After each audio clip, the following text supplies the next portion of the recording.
Chapter 11. Jephthah the Gileadite was a mighty warrior. His father was Gilead, his mother was a prostitute. Gilead's wife also bore him sons, and when they were grown up they drove Jephthah away. "You are not going to get any inheritance in our family," they said, "because you are the son of another woman." So Jephthah fled from his brothers and settled in the land of Tob, where a gang of scoundrels gathered around him and followed him. Some time later, when the Ammonites were fighting against Israel, the elders of Gilead went to get Jephthah from the land of Tob. "Come," they said, "be our commander so we can fight the Ammonites." Jephthah said to them, "Didn't you hate me and drive me from my father's house? Why do you come to me now, when you're in trouble?" The elders of Gilead said to him, "Nevertheless, we are turning to you now. Come with us to fight the Ammonites, and you will be head over all of us who live in Gilead." Jephthah answered, "Suppose you take me back to fight the Ammonites, and the Lord gives them to me. Will I really be your head?" The elders of Gilead replied, "The Lord is our witness. We will certainly do as you say." So Jephthah went with the elders of Gilead, and the people made him head and commander over them. And he repeated all his words before the Lord in Mizpah. Then Jephthah sent messengers to the Ammonite king with a question. "What do you have against me that you have attacked my country?" The king of the Ammonites answered Jephthah's messengers, "When Israel came up out of Egypt, they took away my land from the Arnon to the Jabbok, all the way to the Jordan. Now, give it back peaceably." Jephthah sent back messengers to the Ammonite king, saying, This is what Jephthah says. "Israel did not take the land of Moab or the land of the Ammonites. But when they came up out of Egypt, Israel went through the wilderness to the Red Sea and on to Kadesh. Then Israel sent messengers to the king of Edom, saying, 'Give us permission to go through your country.' But the king of Edom would not listen. They sent also to the king of Moab, and he refused. So Israel stayed at Kadesh.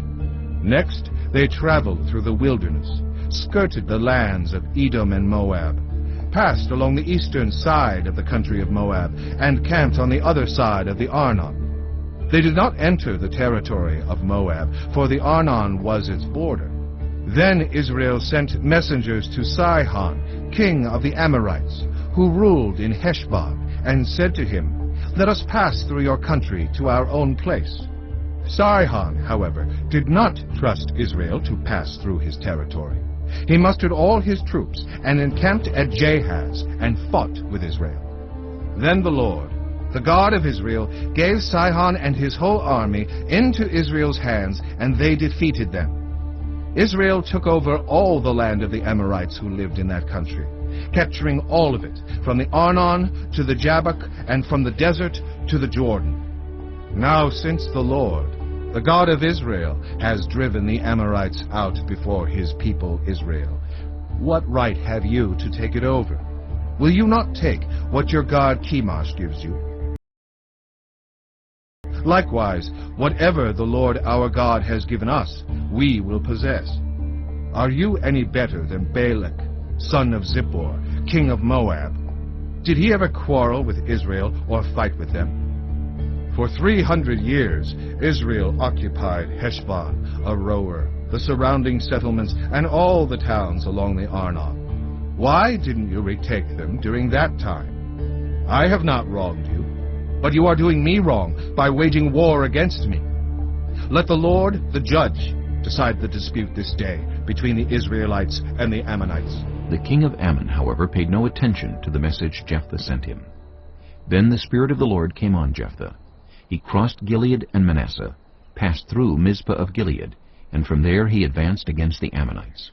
And Jephthah made a vow to the Lord, "If you give the Ammonites into my hands, whatever comes out of the door of my house to meet me when I return in triumph from the Ammonites will be the Lord's, and I will sacrifice it as a burnt offering." Then Jephthah went over to